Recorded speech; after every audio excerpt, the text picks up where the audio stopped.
सतनाम श्री वाहिगुरु।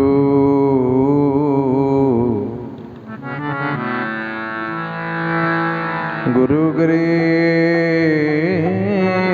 निवास।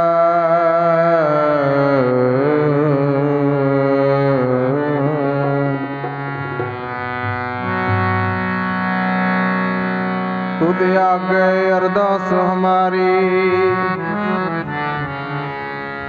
जियो पिंड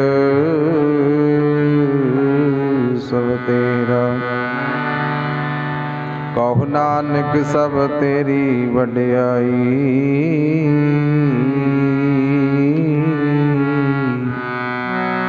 कहो नानक सब तेरी वड्याई।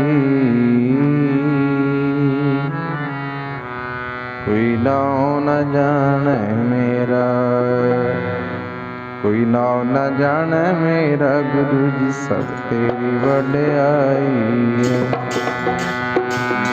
नाम न जाने मेरा, सब तेरी वड्याई है।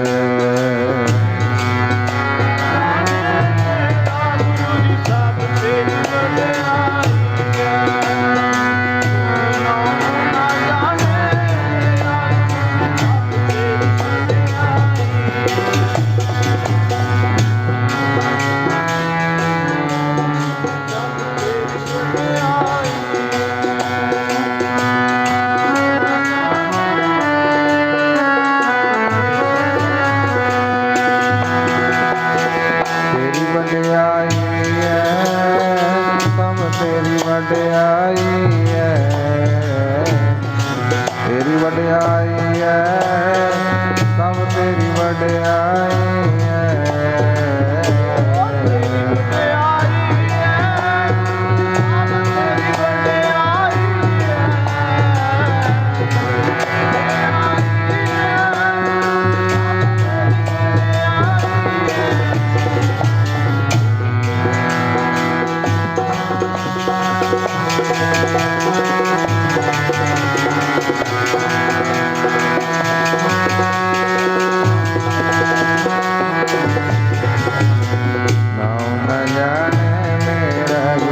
सब तेरी वड्याई,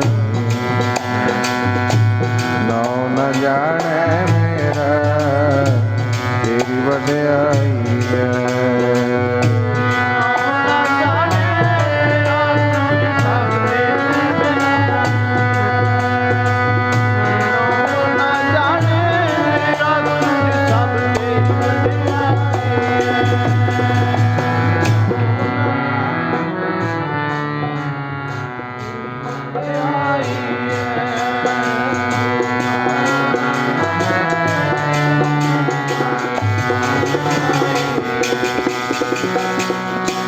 दाते ठाकुर प्रतिपालक,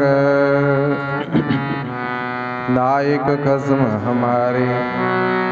नमक नमक तुम ही प्रतिपालो, हम बारिक तुम्हारे तारे। जिह्वा एक कबन गुन कहिए, बेशुमार बेअंत स्वामी, तेरो अंत न नहीं लइए। कोट बराद हमारे खंडो, अनक विधि समझाओ। हम अज्ञान अल्प मत थोरी, तुम आपन बिरद रखाओ। तुम्हारी शरण तुम्हारी आशा, तुम ही सजन सुहेले। राखो राखण हार दयाला,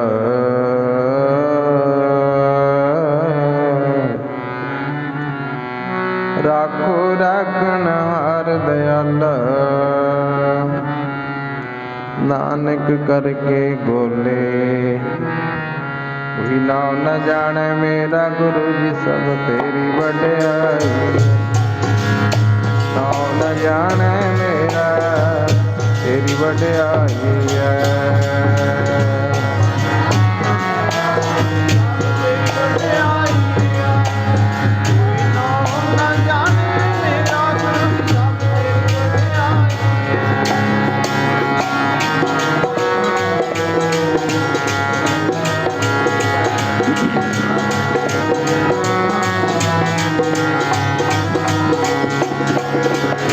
राखन हार दयाला नानक करके बोले जी।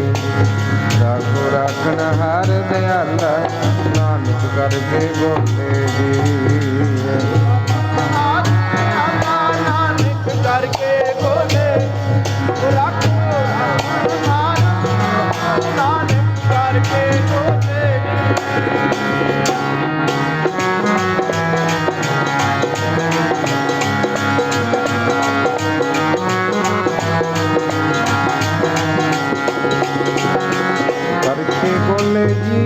नानक करके बोले जी।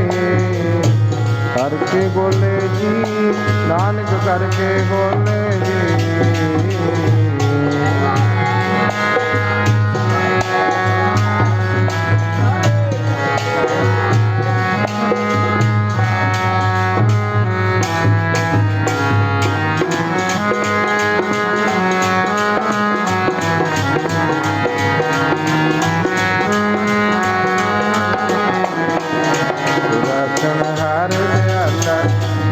करके बोले जी।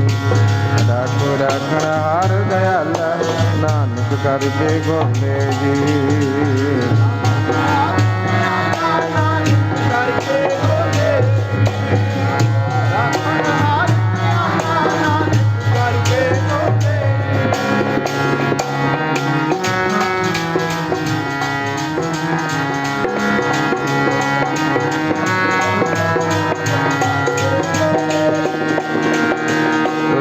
शरण तुम्हारी आशा तुम ही सगन सोए। राखो राखन हार दयाला नानक करके बोले। परम सन्मानयोग सतगुरां दी साजी ते नवाजी सत्कारयोग साध संगत जी। आओ सर्ब माई भाई संगतां मੱਸਿਆ ਦੇ ਦਿਹਾੜੇ ਨੂੰ ਮੁੱਖ ਰੱਖਦੇ ਹੋਏ ਦੁਨਿਆਵੀ ਰੁਝੇਵਿਆਂ ਦਾ ਤਿਆਗ ਕਰਕੇ ਗੁਰਦੁਆਰਾ ਗੁਰੂਸਰ ਸਾਹਿਬ ਦੀ ਪਾਵਨ ਪਵਿੱਤਰ ਧਰਤੀ ਮਹਾਂਪੁਰਖਾਂ ਦੇ ਪਵਿੱਤਰ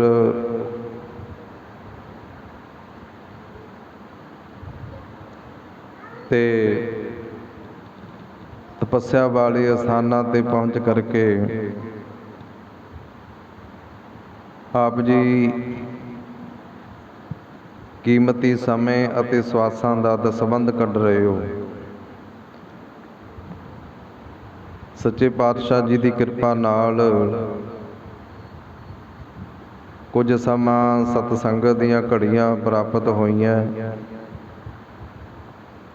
ਆਓ ਜਿੰਨਾ ਕੁ ਸਮਾਂ ਸੱਚੇ ਪਾਤਸ਼ਾਹ ਨੇ ਚਰਨਾਂ ਕਮਲਾਂ ਦੇ ਵਿੱਚ ਜੁੜ ਬੈਠਣ ਦਾ ਸਾਨੂੰ ਦਿੱਤਾ ਹੈ,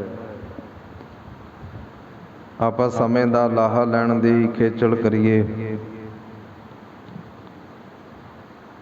ਭਾਵੇਂ ਕਿ ਲਾਹਾ ਲੈਣਾ ਸਭ ਤੋਂ ਮੁਸ਼ਕਿਲ ਘੱਟ ਹੀ ਹੈ, ਲਾਹਾ ਲੈਣਾ ਹੀ ਔਖਾ ਹੈ। ਬਾਕੀ ਦੁਨੀਆ ਦੇ ਕਾਰੋ ਵਿਹਾਰ ਆਪਾਂ ਸਾਰੇ ਕਰਦੇ ਜਾ ਰਹੇ ਹਾਂ। ਔਖੇ ਤੋਂ ਔਖਾ ਕਾਰੋ ਵਿਹਾਰ ਵੀ ਅਸੀਂ ਬੜੀ ਸੌਖ ਦੇ ਨਾਲ ਕਰ ਲੈਂਦੇ ਹਾਂ, ਪਰ ਜੇ ਸਭ ਤੋਂ ਔਖਾ ਮਨੁੱਖ ਨੂੰ ਲੱਗਦਾ ਤਾਂ ਨਾਮ ਜਪਣਾ ਹੈ। ਆਪਣੇ ਸਮੇਂ ਨੂੰ ਸਫਲਾ ਬਣਾਉਣਾ ਹੀ ਔਖਾ ਲੱਗਦਾ ਹੈ। ਬਾਕੀ ਤੇ ਚੰਦਰਮਾ ਤੱਕ ਪਹੁੰਚਣ ਦੀ ਹਿੰਮਤ ਰੱਖਦਾ ਮਨੁੱਖ। ਚੰਦਰਮਾ ਤੱਕ ਪਹੁੰਚ ਗਿਆ, ਜੇ ਦੂਰ ਹੈ ਤਾਂ ਉਸ ਅਕਾਲ ਪੁਰਖ ਪਰਮਾਤਮਾ ਤੋਂ ਦੂਰ ਹੈ। ਜਿਹਦੇ ਨੇੜੇ ਹੋਣਾ ਚਾਹੀਦਾ ਸੀ, ਜਿਹੜੀ ਵਸਤੂ ਕੋਲ ਹੈ ਉਹਨੂੰ ਪ੍ਰਾਪਤ ਨਹੀਂ ਕਰਦਾ, ਤੇ ਜਿਹੜੀ ਕੋਲ ਨਹੀਂ ਹੈ ਉਸ ਵਸਤੂ ਨੂੰ ਆਪਣੇ ਵੱਲ ਖਿੱਚਣ ਦੀ ਖੇਚਲ ਕਰ ਰਿਹਾ।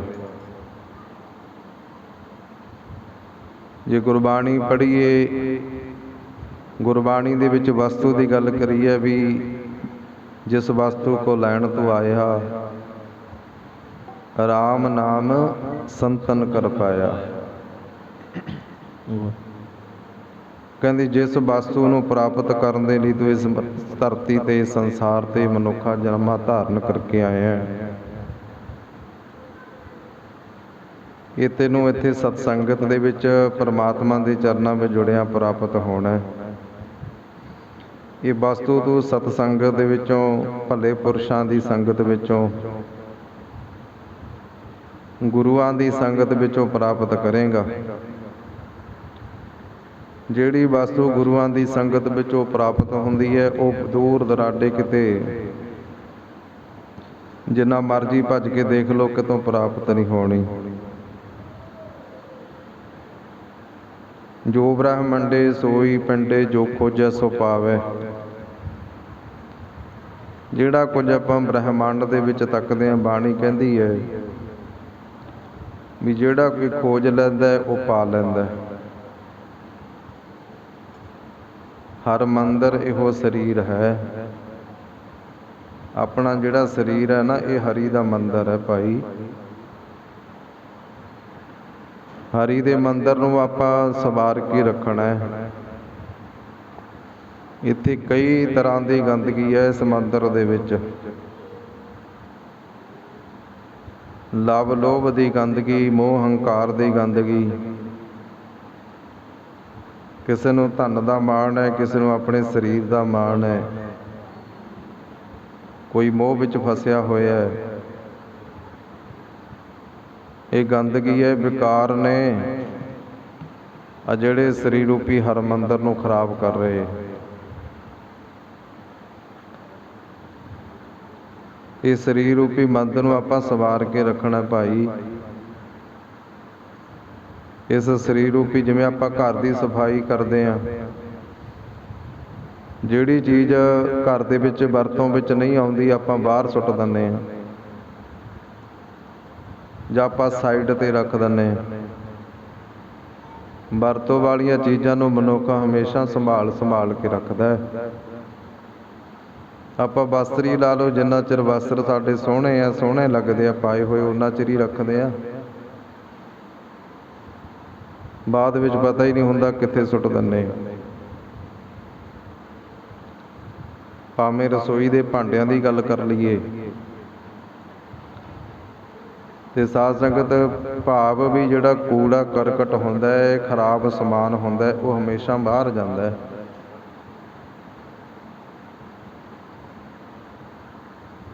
ਕੂੜੇ ਨੂੰ ਕੋਈ ਵੀ ਅੰਦਰ ਨਹੀਂ ਸੰਭਾਲ ਕੇ ਰੱਖਦਾ। ਜੇ ਬਾਹਰਲੇ ਕੂੜੇ ਨੂੰ ਆਪਾਂ ਘਰ ਵਿੱਚ ਨਹੀਂ ਰਹਿਣ ਦਿੰਦੇ ਤਾਂ ਇਹ ਵਿਸ਼ੇ ਵਿਕਾਰਾਂ ਰੂਪੀ ਕੂੜਾ ਜਿਹੜਾ ਸਾਡਾ, ਗੰਦਗੀ ਜਿਹੜੀ ਹੈ ਸਾਡੇ ਅੰਦਰ ਪਈ ਹੈ, ਇਹ ਸਾਡਾ ਘਰ ਨਹੀਂ ਹੈ। ਅਸੀਂ ਆਪਣੇ ਘਰ ਨੂੰ ਤੇ ਸਵਾਰ ਰੱਖਦੇ ਹਾਂ। ਇਹ ਘਰ ਕਿਹਦਾ ਹੈ? ਇਹ ਘਰ ਹੈ ਉਸ ਅਕਾਲ ਪੁਰਖ ਪ੍ਰਮਾਤਮਾ ਦਾ, ਜਿਹਨੇ ਘਰ ਸਾਨੂੰ ਕੁਝ ਸਮੇਂ ਦੀ ਮੋਹਲਤ ਦੇ ਕੇ ਉਧਾਰਾ ਦਿੱਤਾ ਹੋਇਆ। ਇਹ ਆਪਣਾ ਥੋੜ੍ਹਾ ਹੈ ਮਕਾਨ। ਸਰੀਰ ਰੂਪੀ ਮਕਾਨ ਆਪਣਾ ਨਹੀਂ ਹੈ ਭਾਈ। ਆਪਾਂ ਤੇ ਕਿਰਾਏਦਾਰ ਹੈ ਇਸ ਮਕਾਨ ਵਿੱਚ ਬੈਠੇ। ਜਿਵੇਂ ਦੁਨਿਆਵੀ ਮਕਾਨ ਵਿੱਚ ਬੈਠਾ ਕਿਰਾਏਦਾਰ ਆਖੇ ਵੀ ਮੇਰਾ ਮਕਾਨ ਹੈ, ਦੁਨੀਆ ਉਹਨੂੰ ਚੰਗਾ ਥੋੜ੍ਹੀ ਕਹਿੰਦੀ। ਅਗਲਾ ਕਹਿੰਦਾ ਦੱਬ ਕੇ ਬਹਿ ਗਿਆ। ਦੱਬਣ ਨਹੀਂ ਕੋਈ ਦਿੰਦਾ, ਜ਼ੋਰ ਵਾਲੇ ਛਡਾ ਲੈਂਦੇ ਹੈ। ਆਹ ਸਰੀਰ ਰੂਪੀ ਮਕਾਨ ਜਿਹੜਾ ਇਹ ਵੀ ਸਾਡਾ ਨਹੀਂ ਹੈ। ਆਪਾਂ ਤੇ ਐਵੇਂ ਹੀ ਮੱਲ ਮਾਰੀ ਬੈਠੇ ਆ, ਆਪਾਂ ਤੇ ਐਵੇਂ ਹੀ ਦੱਬੀ ਬੈਠੇ ਆ। ਕਹਿੰਦੇ ਐਵੇਂ ਜਿਹੜਾ ਕੋਈ ਦੱਬਦਾ ਉਹਨੂੰ ਕੋਈ ਦੱਬਣ ਨਹੀਂ ਦਿੰਦਾ। ਅਕਾਲ ਪੁਰਖ ਪਰਮਾਤਮਾ ਦੀ ਦਿੱਤੀ ਹੋਈ ਮੋਹਲਤ ਹੈ। ਉਹਨੇ ਅਕਾਲ ਪੁਰਖ ਪ੍ਰਮਾਤਮਾ ਨੇ ਇੱਕ ਦਿਨ ਇਹ ਸਰੀਰ ਰੂਪ ਮਕਾਨ ਖਾਲੀ ਕਰਾ ਲੈਣਾ ਭਾਈ। ਇੱਕ ਕਿਰਾਏਦਾਰ ਕਿੰਨਾ ਕੁ ਮਕਾਨ ਤੇ ਭਰੋਸਾ ਰੱਖਦਾ, ਮਕਾਨ ਮਾਲਕ ਤੇ, ਕਦੇ ਵੀ ਆ ਕੇ ਮਕਾਨ ਦਾ ਮਾਲਕ ਕਹਿ ਸਕਦਾ ਹੈ ਵੀ ਭਾਈ ਇਹ ਮਕਾਨ ਖਾਲੀ ਕਰ ਦਿਓ। ਫਿਰ ਉੱਥੇ ਸਾਡਾ ਕੋਈ ਜ਼ੋਰ ਨਹੀਂ ਚੱਲਣਾ। ਕਿਉਂ? ਕਿਉਂਕਿ ਉਹ ਮਕਾਨ ਦਾ ਮਾਲਕ ਜਿਹੜਾ ਉਹ ਹੈ, ਆਪਾਂ ਨਹੀਂ। ਸਰੀਰ ਰੂਪੀ ਮਕਾਨ ਨੂੰ ਖਾਲੀ ਕਰਨ ਦੇ ਲਈ ਪਰ ਪਰਮਾਤਮਾ ਸਾਨੂੰ ਕਦੇ ਵੀ ਹੁਕਮ ਕਰ ਸਕਦਾ ਹੈ। ਤੇ ਸਾਧ ਸੰਗਤ ਕਹਿੰਦੇ ਫਿਰ ਇਹ ਖਾਲੀ ਕਰਨਾ ਪੈਣਾ। ਫਿਰ ਉਹ ਅਕਾਲ ਪੁਰਖ ਪ੍ਰਮਾਤਮਾ ਦੇ ਅੱਗੇ ਕਹਿੰਦੇ ਕਿਸੇ ਦਾ ਵੀ ਜ਼ੋਰ ਨਹੀਂ ਚੱਲਦਾ। ਉਹ ਕਰਤੇ ਦੇ ਅੱਗੇ ਕਦੇ ਜ਼ੋਰ ਨਹੀਂ ਚੱਲਦਾ। ਪਿਆਰੇ ਪੜ੍ਹਿਓ ਧਾਰਨਾ।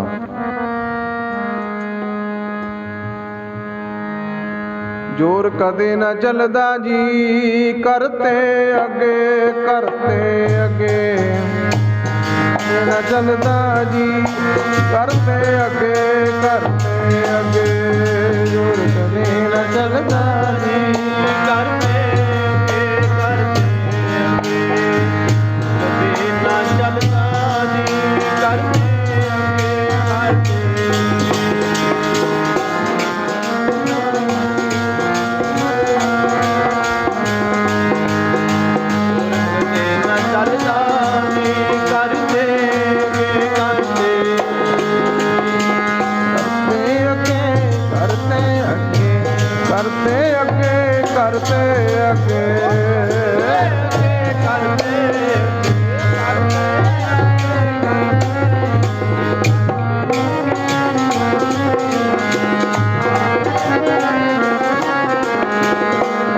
ਚੱਲਦਾ ਜੀ ਕਰਤੇ ਅੱਗੇ, ਕਰਤੇ ਅੱਗੇ। ਜ਼ੋਰ ਕਦੇ ਨਾ ਚੱਲਦਾ ਜੀ ਕਰਤੇ ਅੱਗੇ, ਕਰਤੇ ਅੱਗੇ ਨਾ ਚੱਲਦਾ ਜੀ ਕਰਤੇ ਅੱਗੇ, ਕਰਤੇ ਨਾ ਚੱਲਦਾ ਜੀ ਕਰਤੇ।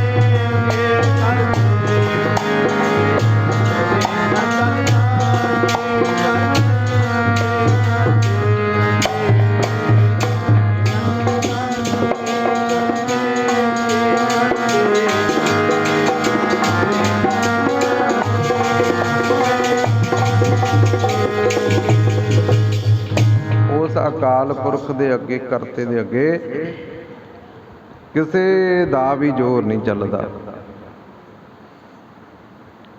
ਉਹ ਅਕਾਲ ਪੁਰਖ ਪਰਮਾਤਮਾ ਜਿਹੜਾ ਹੈ ਉਹ ਸਾਧ ਸੰਗਤ ਦੀ ਕਦੇ ਵੀ ਕਿਸੇ ਨਾਲ ਮਾੜਾ ਨਹੀਂ ਕਰਦਾ। ਆਪਾਂ ਨੂੰ ਤੇ ਲੱਗਦਾ ਹੈ ਕੋਈ ਕਹਿੰਦਾ ਮੇਰੇ ਨਾਲ ਚੰਗਾ ਹੋ ਗਿਆ, ਕੋਈ ਕਹਿੰਦਾ ਮੇਰੇ ਨਾਲ ਮਾੜਾ ਹੋ ਗਿਆ। ਇਹ ਸਾਡੀ ਸੋਚ ਮੁਤਾਬਕ ਹੈ, ਪਰ ਪਰਮਾਤਮਾ ਕਦੇ ਵੀ ਕਿਸੇ ਦਾ ਮਾੜਾ ਨਹੀਂ ਕਰਦਾ। ਉਸ ਕਰਤਾਰ ਨੂੰ ਕਦੇ ਦੋਸ਼ ਵੀ ਨਹੀਂ ਦੇਣਾ ਚਾਹੀਦਾ। ਬਾਣੀ ਪੜ੍ਹਦੇ ਆ ਨਾ ਆਪਾਂ, ਦੱਦਾ ਦੋਸ਼ ਨਾ ਦੇਊ ਕਿਸੈ, ਦੋਸ਼ ਕਰਮਾ ਆਪਣੇ ਆਪ। ਜੋ ਮੈਂ ਕੀਆ ਸੋ ਮੈਂ ਪਾਇਆ, ਦੋਸ਼ ਨਾ ਦੀਜੈ ਅਵਰ ਜਨਾ। ਤੇ ਸਾਧ ਸੰਗਤ ਕਹਿੰਦੇ ਵੀ ਕਰਮਾ ਸੰਧੜਾ ਖੇਤ ਹੈ ਆ ਸਰੀਰੋ। ਜਿਹੋ ਜਿਹਾ ਬੀਜਾਂਗੇ ਉਹੋ ਜਿਹਾ ਸਾਨੂੰ ਵੱਢ ਲੈਣਾ, ਉਹੀ ਵੱਢਣਾ। ਲੋੜ ਹੈ ਦਾਖ ਬਜੌਰੀਆਂ ਕਿੱਕਰ ਬੀਜੈ ਜੱਟ। ਜੇ ਕਿੱਕਰਾਂ ਦੇ ਬੀਜ ਬੀਜ ਕੇ ਬਜੌਰ ਦੀਆਂ ਦਾਖਾਂ ਭਾਲਦਾ ਤਾਂ ਬਾਣੀ ਤੈਨੂੰ ਕਹਿੰਦੀ ਹੈ ਵੀ ਤੂੰ ਮੂਰਖ ਹੈ।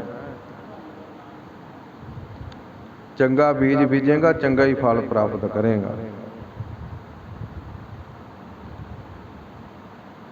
ਤੇ ਸਾਧ ਸੰਗਤ ਜਿਹੋ ਜਿਹੇ ਕਰਮ ਕਰਾਂਗੇ ਉਹ ਸਾਨੂੰ ਫਲ ਵੱਢਣਾ ਪੈਣਾ।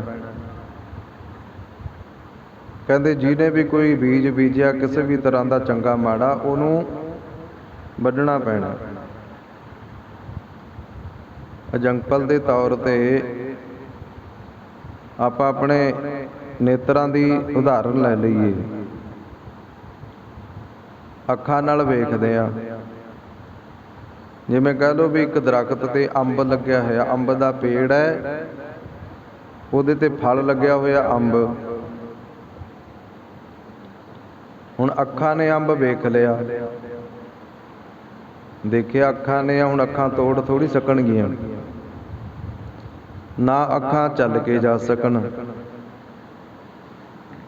ਅੱਖਾਂ ਨੇ ਦੇਖਿਆ ਤੇ ਪੈਰਾਂ ਨਾਲ ਚੱਲ ਕੇ ਗਿਆ,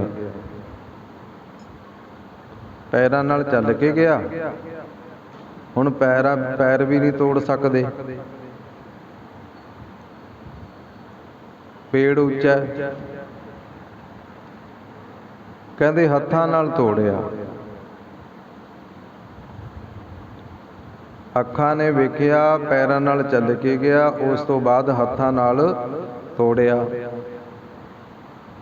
ਫਿਰ ਤੋੜ ਕੇ ਹੱਥਾਂ ਨੇ ਵੀ ਆਪਣੇ ਕੋਲ ਨਹੀਂ ਰੱਖਿਆ, ਹੱਥਾਂ ਤੋਂ ਫਿਰ ਜੀਭ ਨੇ ਲੈ ਲਿਆ। ਜੀਭ ਵੀ ਆਪਣੇ ਕੋਲ ਨਾ ਰੱਖ ਸਕੀ।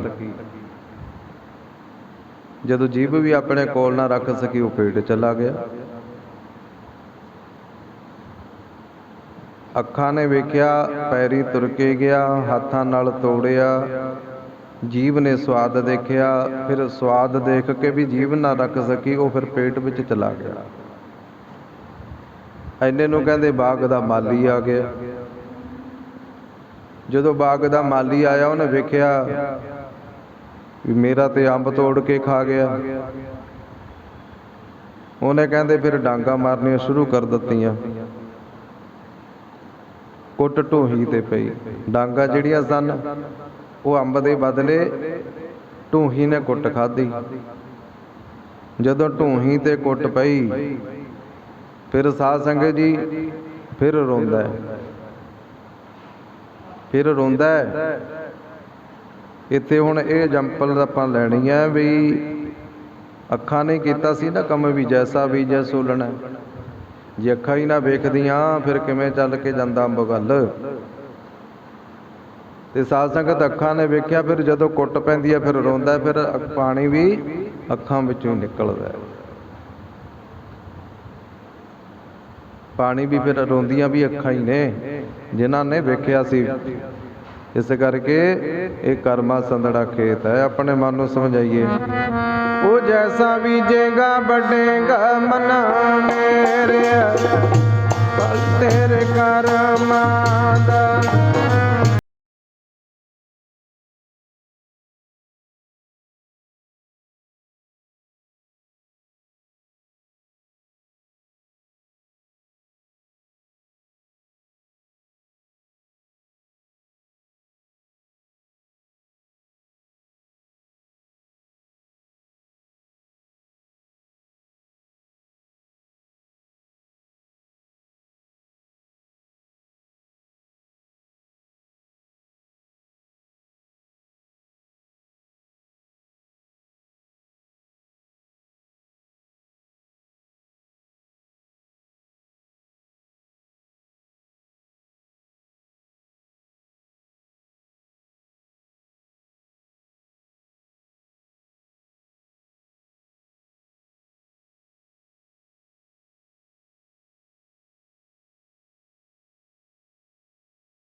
बढ़ेगा मना में।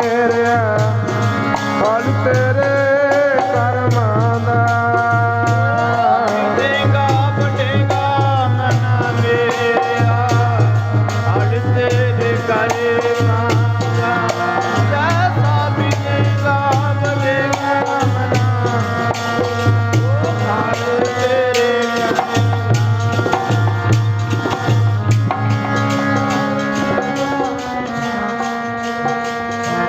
ਫਲ ਤੇਰੇ ਕਰਮਾਂ ਦਾ।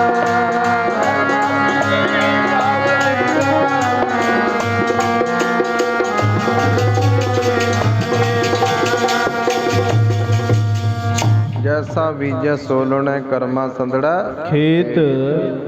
ਮਨੁੱਖ ਜੀਵਨ ਦੇ ਵਿੱਚ ਜਿਹੋ ਜਿਹੇ ਕਰਮ ਕਰਦਾ ਹੈ ਉਹਨੂੰ ਉਹੋ ਜਿਹੀ ਫਲ ਪ੍ਰਾਪਤ ਹੁੰਦਾ ਹੈ। ਚੰਗੇ ਕਰਮ ਕਰਾਂਗੇ ਚੰਗੇ ਫਲ ਲੈ ਲਵਾਂਗੇ। ਚੰਗਿਆਂ ਦੇ ਕੋਲ ਬੈਠਾਂਗੇ ਚੰਗੀ ਸੰਗਤ ਮਿਲਦੀ ਹੈ। ਜੇ ਮਾੜਿਆਂ ਕੋਲ ਬੈਠਾਂਗੇ ਤੇ ਸਾਧ ਸੰਗਤ ਫਿਰ ਮਾੜੀ ਸੋਭਤ ਆਉਂਦੀ ਹੈ।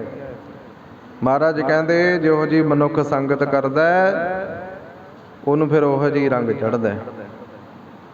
ਜੁਆਰੀਆਂ ਦੀ ਸੰਗਤ ਕਰਦਾ ਤੇ ਜੂਆ ਖੇਡਣ ਲੱਗ ਜਾਏਗਾ। ਜੇ ਸਤਪੁਰਸ਼ਾਂ ਦੀ ਸੰਗਤ ਕਰਦਾ ਫਿਰ ਸਤਸੰਗੀ ਬਣ ਜਾਏਗਾ। ਜੇ ਚੋਰਾਂ ਦੀ ਸੰਗਤ ਕਰੇਗਾ ਤੇ ਚੋਰ ਬਣ ਜਾਏਗਾ। ਇਸੇ ਕਰਕੇ ਗੁਰਬਾਣੀ ਕਹਿੰਦੀ ਆ ਵੀ ਚੰਗੀ ਸੰਗਤ ਕਰੀਏ। ਮੇਰੇ ਮਾਧੋ ਜੀ ਸਤ ਸੰਗਤ ਮਿਲੇ ਸੋ ਤਰਿਆ। ਕਹਿੰਦੇ ਜਿਹੜੇ ਸਤ ਸੰਗਤ ਵਿੱਚ ਜੁੜ ਜਾਂਦੇ ਆ ਉਹ ਤਰ ਜਾਂਦੇ ਆ। ਜਿਹੜੇ ਸਤ ਸੰਗਤ ਦੀ ਪ੍ਰਾਪਤੀ ਕਰ ਲੈਂਦੇ ਹਨ ਉਹ ਭਵ ਸਾਗਰ ਤੋਂ ਪਾਰ ਲੰਘ ਜਾਂਦੇ ਆ। ਜਦੋਂ ਮਨੁੱਖ ਚੰਗੇ ਕਰਮ ਕਰਦਾ ਹੈ ਚੰਗੀ ਸੰਗਤ ਕਰਦਾ ਹੈ ਫਿਰ ਅਕਾਲ ਪੁਰਖ ਪਰਮਾਤਮਾ ਵੀ ਮਦਦਗਾਰ ਬਣਦਾ ਹੈ। ਪਰਮਾਤਮਾ ਵੀ ਉਸ ਮਨੁੱਖ ਦੀ ਫਿਰ ਸਮੇਂ ਸਮੇਂ ਤੇ ਸਹਾਇਤਾ ਕਰਦਾ ਭਾਈ। ਜਿਵੇਂ ਭਗਤ ਸੈਣ ਜੀ ਦਾ ਸੁਣਿਆ ਨਾ ਆਪਾਂ ਨੇ ਪ੍ਰਸੰਗ। ਭਗਤ ਸੈਣ ਜੀ ਹੋਏ ਹੈ ਤੇ ਸਾਧ ਸੰਗਤ ਕਹਿੰਦੇ ਭਗਤ ਸੈਣ ਜੀ ਸਮੇਂ ਦਾ ਰਾਜਾ ਸੀ, ਰਾਜਾ ਰਾਮ। ਉਹਦੀ ਸੇਵਾ ਕਰਿਆ ਕਰਦੇ ਸਨ ਤੇ ਸਾਧ ਸੰਗਤ ਸੇਵਾ ਕਰਦੇ ਕਰਦੇ ਨਾਲ ਨਾਲ ਸਤ ਸੰਗਤ ਦੀ ਵੀ ਅੰਦਰ ਖਿੱਚ ਪੈਦਾ ਹੋ ਜਾਂਦੀ ਹੈ। ਅੰਦਰ ਖਿਆਲਾਤ ਨੇ ਜਿਹੜੇ ਉਹ ਚੰਗੇ ਆ। ਭਲੇ ਪੁਰਸ਼ਾਂ ਦੀ ਸੰਗਤ ਕਰਨੀ, ਗੁਰਸਿੱਖਾਂ ਨੂੰ, ਗੁਰੂ ਦੇ ਪਿਆਰਿਆਂ ਨੂੰ, ਰੱਬ ਦੇ ਪਿਆਰਿਆਂ ਨੂੰ ਘਰ ਬੁਲਾ ਕੇ ਲੰਗਰ ਪ੍ਰਸ਼ਾਦਾ ਛਕਾਉਣਾ, ਇੱਦਾਂ ਦੀਆਂ ਸੇਵਾਵਾਂ ਜਿਹੜੀਆਂ ਸਾਨੂੰ ਕਰਦੇ ਰਹਿੰਦੇ ਸਨ। ਰਾਜੇ ਨੇ ਕਈ ਹੋਰ ਰੱਖੇ ਹੋਏ ਸੀ ਸੈਣ ਵਰਗੇ, ਆਪੋ ਆਪਣੀ ਵਾਰੀ ਨਾਲ ਸੇਵਾ ਕਰਨ ਆਉਂਦੇ। ਕਹਿੰਦੇ ਇੱਕ ਦਿਨ ਜਦੋਂ ਇਹ ਭਗਤ ਜੀ ਤੁਰਨ ਲੱਗੇ ਨਾ ਆਪਣੇ ਘਰ ਤੋਂ, ਘਰ ਦੀ ਦਹਲੀਜ਼ ਤੋਂ ਅਜੇ ਬਾਹਰ ਪੈਰ ਹੀ ਰੱਖਣ ਲੱਗੇ ਆ ਤੇ ਗੁਰਸਿੱਖ ਮਿਲ ਜਾਂਦੇ ਆ, ਰੱਬ ਦੇ ਪਿਆਰੇ ਮਿਲ ਜਾਂਦੇ ਆ ਰਾਹ 'ਚ। ਨਮਸਕਾਰ ਕੀਤੀ, ਸਤਿਕਾਰ ਕੀਤਾ ਤੇ ਸਾਧ ਸੰਗਤ ਤੇ ਰੱਬ ਦੇ ਪਿਆਰੇ ਕਹਿਣ ਲੱਗੇ ਭਾਈ ਜੀ ਅਸੀਂ ਤੇ ਤੁਹਾਡੇ ਘਰ ਨੂੰ ਚੱਲੇ ਸਾਂ। ਸੋਚਿਆ ਵੀ ਚਲੋ ਪ੍ਰਸ਼ਾਦਾ ਪਾਣੀ ਅੱਜ ਸੈਣ ਦੇ ਘਰ ਜਾ ਕੇ ਹੀ ਛਕਦੇ ਆ। ਇਹ ਕਹਿੰਦਾ ਜੀ ਆਓ, ਜੀ ਆਇਆਂ ਨੂੰ, ਆਓ ਆਪਾਂ ਆਪਣੇ ਘਰ ਚੱਲਦੇ ਹਾਂ। ਘਰ ਲੈ ਆਇਆ। ਘਰ ਵਾਲੀ ਨੂੰ ਕਹਿਣਾ ਕੀਤਾ ਭਗਵਾਨ ਨੇ ਰੱਬ ਦੇ ਪਿਆਰੇ ਆਪਣੇ ਘਰ ਵਿੱਚ ਆਏ ਐ, ਇਹਨਾਂ ਦੀ ਸੇਵਾ ਕਰਨੀ ਹੈ, ਪ੍ਰਸ਼ਾਦਾ ਪਾਣੀ ਤਿਆਰ ਕਰ ਲੈ। ਘਰ ਵਾਲੀ ਨੇ ਆਖਿਆ ਵੀ ਤੁਸੀਂ ਤੇ ਡਿਊਟੀ ਜਾਣਾ ਹੈ, ਤੁਹਾਡਾ ਤੇ ਡਿਊਟੀ ਦਾ ਟਾਈਮ ਹੈ। ਜਿਹੜਾ ਕੋਈ ਡਿਊਟੀ ਟਾਈਮ ਤੇ ਨਹੀਂ ਜਾਂਦਾ ਰਾਜਾ ਉਹਨੂੰ ਕਈ ਤਰ੍ਹਾਂ ਦੀਆਂ ਸਜ਼ਾਵਾਂ ਦਿੰਦਾ। ਰਾਜਾ ਗੁੱਸੇ ਹੋਏਗਾ ਜੇ ਤੁਸੀਂ ਟਾਈਮ ਤੇ ਨਾ ਪਹੁੰਚ ਸਕੇ। ਹੁਣ ਰਾਜੇ ਦਾ ਕੀ ਪਤਾ ਵੀ ਕਿਹੜੀ ਸਜ਼ਾ ਲਾ ਦੇਵੇ, ਉਹਦੇ ਮੂੰਹ ਤੇ ਆਈ ਗੱਲ ਹੈ। ਉਹ ਕਰੜੀ ਸਜ਼ਾ ਵੀ ਲਗਾ ਸਕਦਾ, ਮੌਤ ਦੀ ਸਜ਼ਾ ਤੱਕ ਵੀ ਦੇ ਦਿੰਦਾ ਹੈ। ਇਹ ਰੱਬ ਦਾ ਪਿਆਰਾ ਭਗਤ ਸੈਣ ਕਹਿਣ ਲੱਗਿਆ ਭਗਵਾਨ ਨੇ ਇਹ ਰਾਜੇ ਦੀ ਸਜ਼ਾ ਤੇ ਚੱਲ ਲਵਾਂਗੇ। ਜੇ ਆ ਰੱਬ ਦੇ ਪਿਆਰੇ ਘਰ ਤੋਂ ਮੋੜ ਦਿੱਤੇ, ਫਿਰ ਜਿਹੜੀ ਨਿਰੰਕਾਰ ਦੀ ਸਜ਼ਾ ਉਹ ਤੋਂ ਕਿਵੇਂ ਬਚਾਂਗੇ? ਨਿਰੰਕਾਰ ਦੀ ਸਜ਼ਾ ਨਹੀਂ ਝੱਲੀ ਜਾਣੀ, ਦੁਨਿਆਵੀ ਰਾਜੇ ਦੀ ਸਜ਼ਾ ਤੇ ਚੱਲ ਲਵਾਂਗੇ। ਤੇ ਸਾਧ ਸੰਗਤ ਕਹਿਣ ਲੱਗਿਆ ਤੂੰ ਪ੍ਰਸ਼ਾਦਾ ਤਿਆਰ ਕਰ, ਕੋਈ ਗੱਲ ਨਹੀਂ, ਦੇਖੀ ਜਾਊ, ਰਾਜੇ ਤੋਂ ਮਾਫੀ ਮੰਗ ਲਵਾਂਗੇ। ਘਰ ਵਾਲੀ ਨੇ ਪ੍ਰਸ਼ਾਦਾ ਤਿਆਰ ਕੀਤਾ, ਗੁਰਸਿੱਖਾਂ ਨੂੰ ਪੰਗਤ ਵਿੱਚ ਬਿਠਾਇਆ। ਪੰਗਤ ਵਿੱਚ ਬੈਠ ਕੇ ਸਾਰਿਆਂ ਨੇ ਪ੍ਰਸ਼ਾਦਾ ਛਕਿਆ, ਸਾਰੇ ਆਨੰਦ ਚਿੱਤ ਹੋ ਗਏ। ਫਿਰ ਪ੍ਰਸ਼ਾਦਾ ਛਕਣ ਤੋਂ ਬਾਅਦ ਇੱਕ ਅਰਦਾਸ ਕੀਤੀ ਜਾਂਦੀ ਹੈ। ਪ੍ਰਸ਼ਾਦਾ ਛਕਣ ਤੋਂ ਪਹਿਲਾਂ ਵੀ ਆਪਾਂ ਪੰਗਤੀ ਪੜ੍ਹਦੇ ਹਾਂ ਵੀ ਦੱਦਾ ਦਾਤਾ ਏਕ ਹੈ, ਸਭ ਕੋ ਦੇਵਨਹਾਰ, ਦੇਂਦੇ ਤੋੜ ਨਾ ਆਵੀ, ਅਗਣਤ ਭਰੇ ਭੰਡਾਰ। ਅਰਦਾਸ ਕੀਤੀ ਜਾਂਦੀ ਹੈ। ਇੱਕ ਹੋਰ ਸ਼ਬਦ ਪੜ੍ਹਿਆ ਜਾਂਦਾ ਹੈ, ਕਾਮ ਕ੍ਰੋਧ ਅਰ ਲੋਭ ਮੋਹ ਬਿਨ ਸਜਾਏ ਅਹਮੇਵ, ਨਾਨਕ ਪ੍ਰਭ ਸ਼ਰਨਾਗਤੀ ਕਰ ਪ੍ਰਸਾਦ ਗੁਰਦੇਵ। ਇਹ ਅਰਦਾਸਾ ਪਤਾ ਕਿਉਂ ਕੀਤਾ ਜਾਂਦਾ ਹੈ? ਵੀ ਸੱਚੇ ਪਾਤਸ਼ਾਹ ਆ ਤੇਰੀ ਕਿਰਪਾ ਨਾਲ ਭੋਜਨ ਛਕਣ ਲੱਗੇ ਆ, ਮਹਾਰਾਜ ਕਿਰਪਾ ਕਰ ਦੋ, ਨਜ਼ਰ ਮਿਹਰ ਦੀ ਕਰ ਦੋ। ਇਹ ਭੋਜਨ ਖਾਣ ਤੋਂ ਬਾਅਦ ਸਾਡੇ ਅੰਦਰ ਕਾਮ ਕ੍ਰੋਧ ਈਰਖਾ ਚੁਗਲੀ ਨਿੰਦਿਆ ਇਹ ਨਾ ਆਵੇ, ਇਹ ਬਿਨ ਸਜਾਣ। ਜਦੋਂ ਇਹ ਅਰਦਾਸ ਹੁੰਦੀ ਹੈ ਨਾ, ਫਿਰ ਗੁਰੂ ਕਿਰਪਾ ਕਰਦਾ, ਪਰਮਾਤਮਾ ਕਿਰਪਾ ਕਰਦਾ, ਫਿਰ ਉਹ ਪ੍ਰਸ਼ਾਦਾ ਖਾਣ ਦੇ ਯੋਗ ਬਣ ਜਾਂਦਾ। ਨਹੀਂ ਤੇ ਆਪਾਂ ਵੇਖਦੇ ਆ ਨਾ ਸਾਧ ਸੰਗਤ, ਕਈ ਐਸੇ ਖਾਣੇ ਨੇ ਵੀ ਜਿਹੜੇ ਵਿਸ਼ੇ ਵਿਕਾਰ ਹੀ ਅੰਦਰ ਪੈਦਾ ਕਰਦੇ ਆ। ਜਿਹੜੇ ਅੰਦਰ ਵਿਸ਼ੇ ਵਿਕਾਰ ਪੈਦਾ ਕਰਦੇ ਆ, ਉਹਨਾਂ ਖਾਣਿਆਂ ਤੋਂ ਬਚੀਏ। ਸਾਦਾ ਭੋਜਨ, ਸਾਧੂ ਮਹਾਤਮਾ ਸਾਦਾ ਭੋਜਨ ਛਕਦੇ। ਆਪਣੇ ਮਹਾਂਪੁਰਖ ਦੇਖਿਆ ਨਾ ਵੀ ਜਦੋਂ ਪ੍ਰਸ਼ਾਦਾ ਪਾਣੀ ਆਪਾਂ ਤਿਆਰ ਕਰਦੇ ਹਾਂ ਵੀ ਕਿੰਨਾ ਉਹ ਸਾਦਾ ਰਹਿ ਕੇ ਭੋਜਨ ਬੜੇ ਪਿਆਰ ਦੇ ਨਾਲ ਛਕਦੇ।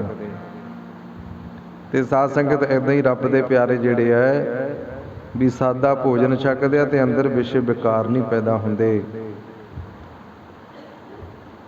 ਫਿਰ ਅਰਦਾਸ ਕੀਤੀ ਗਈ ਪ੍ਰਸ਼ਾਦਾ ਛਕਣ ਤੋਂ ਬਾਅਦ। ਪ੍ਰਸ਼ਾਦਾ ਛਕਣ ਤੋਂ ਬਾਅਦ ਇੱਕ ਸਿੰਘ ਨੇ ਅਰਦਾਸ ਕਰਨੀ ਸ਼ੁਰੂ ਕਰ ਦਿੱਤੀ। ਅਰਦਾਸ ਹੋ ਗਈ, ਫਿਰ ਇੱਕ ਨੇ ਸ਼ਬਦ ਪੜ੍ਹਨਾ ਸ਼ੁਰੂ ਕਰ ਦਿੱਤਾ। ਇੱਕ ਸ਼ਬਦ ਪੜ੍ਹਦਾ ਹੈ, ਨਾਲ ਨਾਲ ਦੂਸਰੇ ਵੀ, ਜਿਵੇਂ ਆਪਾਂ ਧਾਰਨਾ ਕੀਰਤਨ ਕਰਦੇ ਹਾਂ, ਆਪੋ ਆਪਣੀ ਵਾਰੀ 'ਚ ਆਪਾਂ ਬੋਲਦੇ ਹਾਂ। ਹੁਣ ਇੱਕ ਸ਼ਬਦ ਪੜ੍ਹਦਾ ਹੈ, ਦੂਸਰੇ ਨਾਲ ਪੰਗਤੀ ਪੜ੍ਹਦੇ ਆ। ਇੱਕ ਦੇ ਸ਼ਬਦ ਦੀ ਸਮਾਪਤੀ ਹੋਈ, ਦੂਸਰੇ ਨੇ ਸ਼ੁਰੂ ਕਰ ਲਿਆ, ਦੂਸਰੇ ਦੀ ਸਮਾਪਤੀ ਹੋਈ, ਤੀਜੇ ਹਟਣਾ ਹੀ ਨਾ, ਹਟਣਾ ਹੀ ਨਾ। ਤੇ ਸਾਧ ਸੰਗਤ ਭਗਤ ਸੈਣ ਜੀ ਚੌਂਕੜਾ ਮਾਰ ਕੇ ਬੈਠਣੇ, ਇਹ ਨਹੀਂ, ਧਿਆਨ ਉੱਥੇ ਹੀ ਹੈ ਸੰਗਤ ਵਿੱਚ। ਅਜੇ ਭੁੱਲ ਗਏ ਵੀ ਮੈਂ ਤੇ ਰਾਜੇ ਦੀ ਸੇਵਾ ਕਰਨ ਜਾਣਾ ਸੀ, ਰਾਜੇ ਦੀ ਮੁੱਠੀ ਚਾਪੀ ਕਰਨ ਜਾਣਾ ਸੀ। ਤੇ ਸਾਧ ਸੰਗਤ ਭਾਈ ਸੈਣ ਦੇ ਘਰ ਤੇ ਰੱਬ ਦੇ ਪਿਆਰੇ ਨੇ ਰੌਣਕਾਂ ਲਾ ਦਿੱਤੀਆਂ। ਸੰਤ ਪਰਾਉਣੇ ਆਏ, ਕੀਰਤਨ ਹੋਵਾ ਰਹਿਣ ਸਵਾਈ। ਪਰਾਉਣੇ ਆਏ, ਕੀਰਤਨ ਹੋਵਾ ਰਹਿਣ ਸਵਾਈ।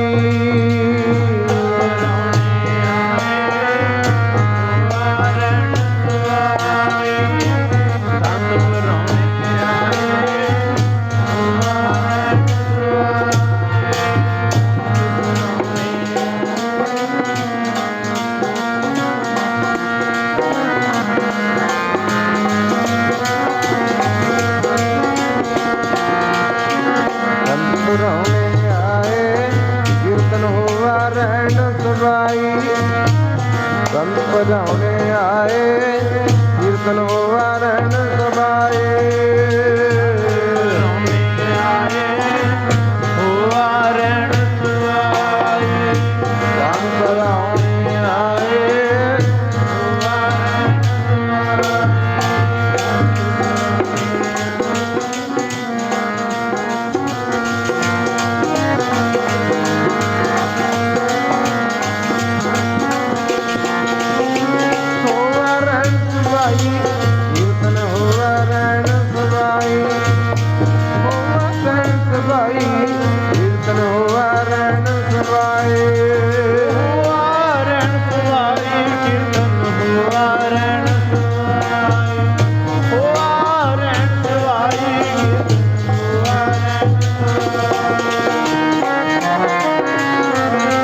ਕੀਰਤਨ ਹੁੰਦਾ ਰਿਹਾ। ਅੰਮ੍ਰਿਤ ਵੇਲਾ ਹੋਇਆ, ਗੁਰਸਿੱਖਾਂ ਨੇ ਅਰਦਾਸਾ ਸੋਧਿਆ ਤੇ ਫਿਰ ਜਲ ਪਾਣੀ ਛਕ ਕੇ ਫਿਰ ਅੱਗੇ ਚਾਲੇ ਪਾ ਦਿੱਤੇ। ਇੱਧਰ ਫਿਰ ਭਗਤ ਸੈਣ ਜੀ ਤੇ ਸਾਧ ਸੰਗਤ ਜਨ ਚੜਿਆ ਵੇਖ ਕੇ ਫਿਰ ਭੱਜੇ ਜਾਂਦੇ ਆ ਰਾਜੇ ਕੋਲ, ਵੀ ਜਾ ਕੇ ਰਾਜੇ ਦੀ ਸਭਾ ਵਿੱਚ, ਵੀ ਰਾਜੇ ਦੀ ਸਭਾ ਵਿੱਚ ਪਰਜਾ ਦੇ ਪਹੁੰਚਣ ਤੋਂ ਪਹਿਲਾਂ ਵਜ਼ੀਰਾਂ ਦੇ ਪਹੁੰਚਣ ਤੋਂ ਪਹਿਲਾਂ ਮੈਂ ਜਾ ਕੇ ਇਕੱਲਾ ਹੀ ਰਾਜੇ ਕੋਲੋਂ ਮਾਫੀ ਮੰਗ ਲਵਾਂ, ਵੀ ਰਾਜਨ ਮੇਰੇ ਤੋਂ ਗਲਤੀ ਹੋ ਗਈ। ਹੁਣ ਉਧਰ ਰਾਜਾ ਕਹਿੰਦੇ ਜਦੋਂ ਭਗਤ ਸੈਣ ਜੀ ਲੇਟ ਹੋ ਕੇ ਨਾ ਪਹੁੰਚੇ, ਰਾਜਾ ਪੁੱਛਦਾ ਵਜ਼ੀਰਾਂ ਨੂੰ, ਪਹਿਰੇਦਾਰਾਂ ਨੂੰ, ਕਹਿੰਦਾ ਵੀ ਅੱਜ ਡਿਊਟੀ ਕਿਹਦੀ ਸੀ, ਅੱਜ ਡਿਊਟੀ ਕਿਹਦੀ ਹੈ? ਉਹ ਕਹਿੰਦੇ ਜੀ ਅੱਜ ਡਿਊਟੀ ਜਿਹੜੀ ਹੈ ਸੈਣ ਦੀ ਹੈ। ਕਹਿੰਦਾ ਵੀ ਆਇਆ ਕਿਉਂ ਨਹੀਂ ਅਜੇ ਤੱਕ? ਰਾਜਾ ਗੁੱਸੇ ਹੋਈ ਜਾ ਰਿਹਾ। ਉਧਰ ਰਾਜੇ ਨੂੰ ਨੀਂਦ ਨਹੀਂ ਆਉਂਦੀ। ਰਾਜੇ ਦਾ ਸੁਭਾਅ ਬਣਿਆ ਹੋਇਆ ਸੀ ਵੀ ਜਿੰਨਾ ਚਿਰ ਸਰੀਰ ਦੀ ਮਾਲਸ਼ ਨਾ ਹੋਵੇ ਉਹਨਾਂ ਚਿਰ ਨੀਂਦ ਨਹੀਂ ਆਉਂਦੀ। ਰਾਜਾ ਕਦੇ ਉਧਰ ਨੂੰ ਪਾਸਾ ਲੈਂਦਾ, ਕਦੇ ਉਧਰ ਨੂੰ ਪਾਸਾ ਲੈਂਦਾ, ਤੇ ਨਾਲੇ ਫਿਰ ਗੁੱਸੇ ਵਿੱਚ ਕਈ ਤਰ੍ਹਾਂ ਦੀਆਂ ਸੋਚਾਂ ਸੋਚਦਾ ਵੀ ਜਦੋਂ ਸੈਣ ਆਵੇਗਾ ਉਹਨੂੰ ਆਹ ਡੰਡ ਦਿਆਂਗਾ, ਆਹ ਡੰਡ ਦਿਆਂਗਾ, ਤਰ੍ਹਾਂ ਤਰ੍ਹਾਂ ਦੇ ਡੰਡ ਮਨ ਵਿੱਚ ਸੋਚਦਾ ਵੀ ਆਉਣ ਦੇ। ਉਹਨੇ ਡਿਊਟੀ ਤੋਂ ਕੁਤਾਹੀ ਕੀਤੀ ਹੈ ਵੀ ਉਹਨੂੰ ਮੈਂ ਆਹ ਡੰਡ ਦਿਆਂਗਾ, ਮਨ ਵਿੱਚ ਧਾਰ ਲਿਆ। ਹੁਣ ਰਾਜਾ ਕ੍ਰੋਧ ਵਿੱਚ ਆ ਕੇ ਮਨ ਵਿੱਚ ਡੰਡ ਨੂੰ ਧਾਰਦਾ ਵੀ ਆਹ ਲਾਉਣਾ ਹੈ। ਉਧਰ ਫਿਰ ਕਹਿੰਦੇ ਭਗਤ ਸੈਣ ਜੀ ਭੱਜੇ ਆਉਂਦੇ ਆ। ਉਹ ਸੈਣ ਜੀ ਨਹੀਂ ਸਨ, ਅਕਾਲ ਪੁਰਖ ਪ੍ਰਮਾਤਮਾ ਆਪਣੇ ਭਗਤ ਦਾ, ਆਪਣੇ ਪਿਆਰਿਆਂ ਦਾ ਰੂਪ ਧਾਰਨ ਕਰਕੇ ਫਿਰ ਆਪਣੇ ਭਗਤਾਂ ਦੇ ਆਪ ਕਾਰਜ ਵੀ ਸਵਾਰਦਾ। ਭਾਈ ਜਿਵੇਂ ਆਪਾਂ ਵਿਚਾਰ ਸ਼ੁਰੂ ਕਰੀ ਸੀ ਨਾ ਵੀ ਭਰੋਸਾ ਰੱਖੀਏ, ਉਹ ਆਪਣੇ ਭਗਤਾਂ ਦੇ, ਆਪਣੇ ਪਿਆਰਿਆਂ ਦੇ ਤੇ ਸਾਧ ਸੰਗਤ ਕਾਰਜ ਵੀ ਆਪ ਸਵਾਰ ਦਿੰਦਾ ਹੈ। ਭਗਤ ਸੈਣ ਜੀ ਦਾ ਕਾਰਜ ਸਵਾਰਨ ਵਾਸਤੇ ਉਹਦਾ ਹੀ ਰੂਪ ਧਾਰਨ ਕਰਕੇ ਭਗਵਾਨ ਆਪ ਪਹੁੰਚਦਾ ਹੈ ਰਾਜੇ ਦੇ ਮਹਿਲਾਂ ਵਿੱਚ। ਉਹ ਭਗਤਾਂ ਦੀ ਲੱਜਿਆ ਵਾਸਤੇ ਹਰ ਜੀ ਨੂੰ ਆਉਣਾ ਪੈਂਦਾ। ਭਗਤਾਂ ਦੀ ਲੱਜਿਆ ਵਾਸਤੇ ਹਰ ਜੀ ਨੂੰ ਆਉਣਾ ਪੈਂਦਾ।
ਆਪਣੇ ਭਗਤਾਂ ਦੀ, ਆਪਣੇ ਪਿਆਰਿਆਂ ਦੀ ਲਾਜ ਰੱਖਣ ਵਾਸਤੇ ਆਉਣਾ ਹੀ ਪੈਂਦਾ ਹੈ।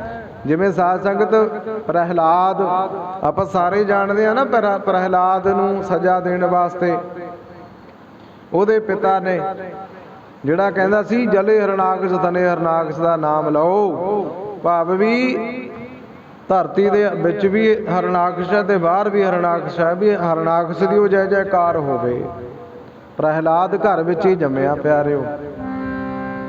ਬੜਾ ਰੱਟ ਲਾਇਆ, ਬੜਾ ਜ਼ੋਰ ਲਾਇਆ ਪ੍ਰਹਿਲਾਦ ਨੂੰ ਕਿ ਜਲੇ ਹਰਨਾਕਸ਼ ਥਲੇ ਹਰਨਾਕਸ਼ ਆਖ। ਇਹ ਕਹਿੰਦਾ ਨਹੀਂ, ਉਹ ਅਕਾਲ ਪੁਰਖ ਪਰਮਾਤਮਾ ਹੈ ਜਿਹੜਾ ਜਿਨ ਤੁਮ ਭੇਜੇ ਤਿਨੈ ਬੁਲਾਏ, ਸੁਖ ਸਹਿਜ ਸੇਤੀ ਕਰ ਆਓ। ਜਿਹੜਾ ਇਸ ਸੰਸਾਰ ਵਿੱਚ ਭੇਜਣ ਵਾਲਾ ਵੀ ਸਾਨੂੰ ਉਹੀ ਹੈ ਤੇ ਅੱਗੇ ਪ੍ਰੇਰਨਾ ਦੇਣ ਵਾਲਾ ਵੀ ਆਪਣੇ ਵੱਲੋਂ ਪਰਮਾਤਮਾ ਹੀ ਹੈ। ਉਹੀ ਕਿਰਪਾ ਕਰਦਾ। ਜਦੋਂ ਸਾਧ ਸੰਗਤ ਕਹਿੰਦੇ ਥੰਮ ਗਰਮ ਕੀਤਾ ਗਿਆ ਵੀ ਪ੍ਰਹਿਲਾਦ ਨੂੰ ਤਾਂ ਕਰੜੀ ਤੋਂ ਕਰੜੀ ਸਜ਼ਾ ਦੇਣੀ ਹੈ, ਥੰਮ ਗਰਮ ਕੀਤਾ ਤੇ ਪ੍ਰਹਿਲਾਦ ਨੂੰ ਹੁਕਮ ਹੋਇਆ ਵੀ ਜੇ ਤੇਰਾ ਉਹ ਅਕਾਲ ਪੁਰਖ ਪਰਮਾਤਮਾ ਜਿਹਨੂੰ ਤੂੰ ਮੰਨਦਾ ਆ ਵੇਖਦੇ ਆ ਵੀ ਤੈਨੂੰ ਬਚਾਉਂਦਾ, ਹੁਕਮ ਹੋ ਗਿਆ ਵੀ ਇਹ ਤੱਤੇ ਥੰਮ ਨਾਲ ਜੱਫੀ ਪਾ, ਫਿਰ ਵੇਖਦੇ ਆ ਵੀ ਜੇ ਤੇਰਾ ਪ੍ਰਮਾਤਮਾ ਆਉਂਦਾ ਕਿ ਨਹੀਂ ਆਉਂਦਾ। ਕਹਿੰਦੇ ਪ੍ਰਹਿਲਾਦ ਨੇ ਧਿਆਨ ਧਰਿਆ ਅਕਾਲ ਪੁਰਖ ਪਰਮਾਤਮਾ ਦਾ,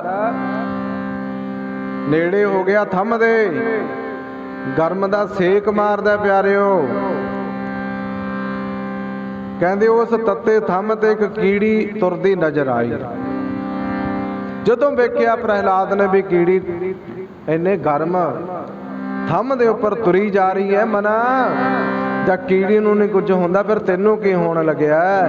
ਉਹ ਅਕਾਲ ਪੁਰਖ ਪਰਮਾਤਮਾ ਹੀ ਸੀ ਪਿਆਰਿਓ। ਫਿਰ ਉੱਥੇ ਪ੍ਰਹਿਲਾਦ ਨੇ ਸ਼ੁਕਰਾਨਾ ਕੀਤਾ ਅਕਾਲ ਪੁਰਖ ਪਰਮਾਤਮਾ ਦਾ ਵੀ ਇਹ ਪਰਮਾਤਮਾ ਜੇ ਤੂੰ ਨਾ ਅੱਜ ਆਉਂਦਾ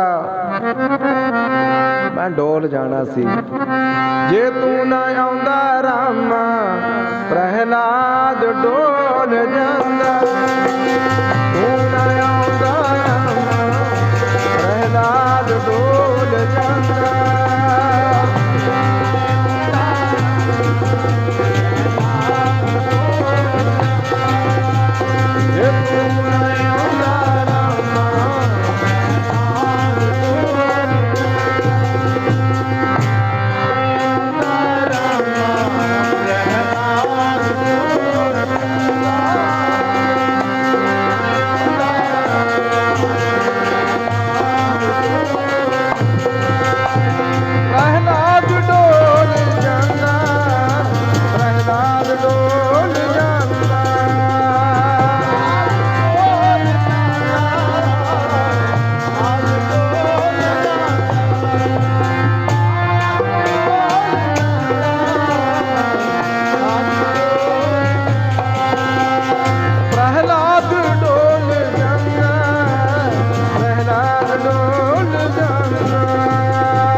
ਪਰਮਾਤਮਾ ਨੂੰ ਆਪਣੇ ਭਗਤਾਂ ਦੀ ਆਪਣੇ ਪਿਆਰਿਆਂ ਦੀ ਲਾਜ ਰੱਖਣ ਲਈ ਫਿਰ ਕਿਸੇ ਨਾ ਕਿਸੇ ਰੂਪ ਵਿੱਚ ਆਉਣਾ ਪੈਂਦਾ ਹੈ। ਅੰਦਰ ਭਰੋਸਾ ਤੇ ਸਿਦਕ ਰੱਖੀਏ ਪਿਆਰਿਓ। ਉਹ ਅੱਜ ਵੀ ਆਪਣੇ ਭਗਤਾਂ ਦੇ ਆਪਣੇ ਪਿਆਰਿਆਂ ਦੇ ਕਾਰਜ ਸਵਾਰਦਾ ਹੈ। ਇੱਧਰ ਸੈਣ ਭੱਜਿਆ ਜਾਂਦਾ ਹੈ ਵੀ ਸਭਾ ਲੱਗਣ ਤੋਂ ਪਹਿਲਾਂ ਮੈਂ ਜਾ ਕੇ ਇਕੱਲਾ ਹੀ ਰਾਜੇ ਤੋਂ ਮਾਫੀ ਮੰਗ ਲਾਂ ਤਾਂ ਕਿ ਮੇਰੀ ਭਰੇ ਇਕੱਠ ਵਿੱਚ ਰਾਜਾ ਕਿਤੇ ਬੇਇੱਜ਼ਤੀ ਨਾ ਕਰ ਦੇਵੇ। ਭਰੇ ਇਕੱਠ ਦੇ ਵਿੱਚ ਬੇਇੱਜ਼ਤੀ ਹੋਵੇਗੀ, ਉਦੋਂ ਪਹਿਲਾਂ ਜਾ ਕੇ ਇਕੱਲੇ ਰਾਜੇ ਕੋਲੋਂ ਹੀ ਮਾਫੀ ਮੰਗ ਲਵਾਂ। ਕਹਿੰਦੇ ਜਦੋਂ ਸੈਣ ਪਹੁੰਚਿਆ ਨਾ ਪਿਆਰਿਓ, ਇਹਦੇ ਪਹੁੰਚਣ ਤੋਂ ਪਹਿਲਾਂ ਸਭਾ ਲੱਗੀ ਪਈ ਹੈ। ਸਾਰੇ ਵਜ਼ੀਰ, ਅਹਿਲਕਾਰ ਤੇ ਹੋਰ ਪਰਜਾ ਦੇ ਲੋਕ, ਬੜਾ ਇਕੱਠ ਹੋਇਆ ਪਿਆ। ਰਾਜੇ ਨੇ ਇਕੱਠ ਕਰ ਲਿਆ ਵੀ ਸੈਣ ਨੇ ਤਾਂ ਅੱਜ ਸੇਵਾ ਹੀ ਬੜੀ ਕੀਤੀ ਹੈ, ਸਾਜਰੀ ਸਦੇਹਾ ਸਭਾ ਬੁਲਾ ਲਈ।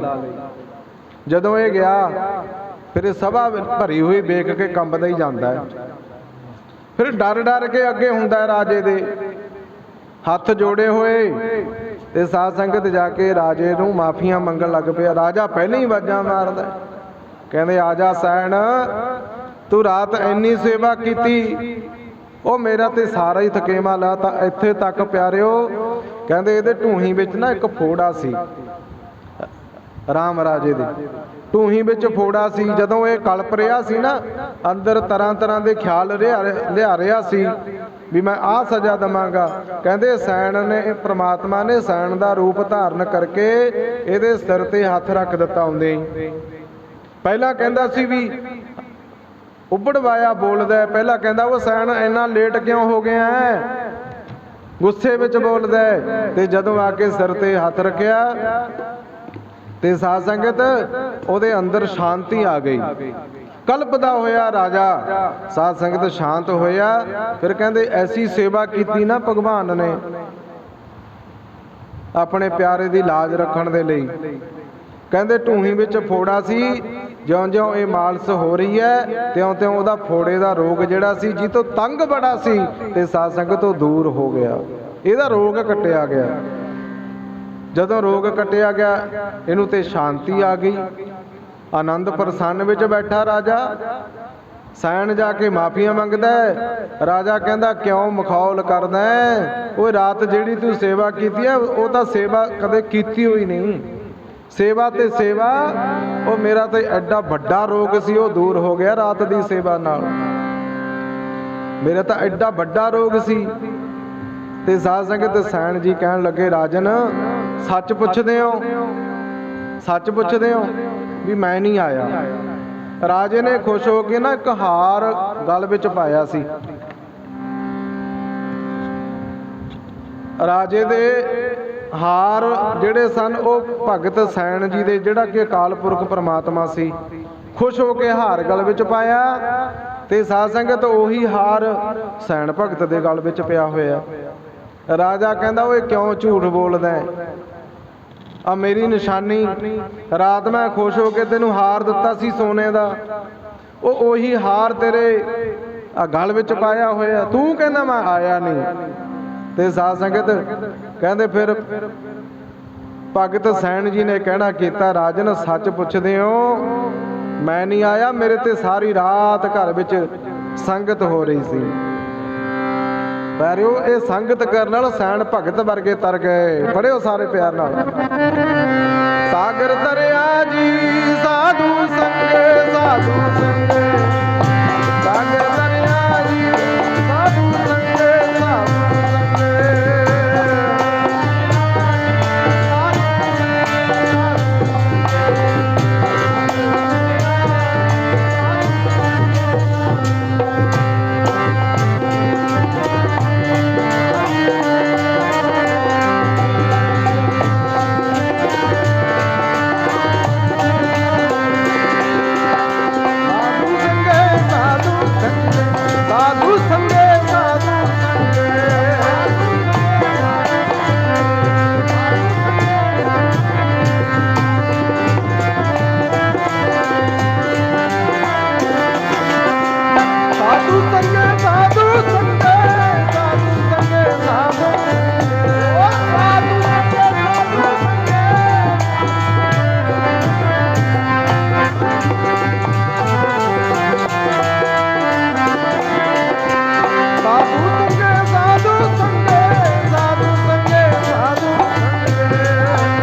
ਸੰਗ ਕਰਨ ਨਾਲ ਭਗਤ ਸੈਣ ਜੀ ਤਰ ਗਏ ਤੇ ਭਗਤ ਸੈਣ ਜੀ ਦੀ ਵਜ੍ਹਾ ਕਰਕੇ ਰਾਜਾ ਰਾਮ ਦਾ ਉਹ ਜਿਹੜਾ ਰੋਗ ਸੀ ਉਹ ਦੂਰ ਹੋ ਗਿਆ।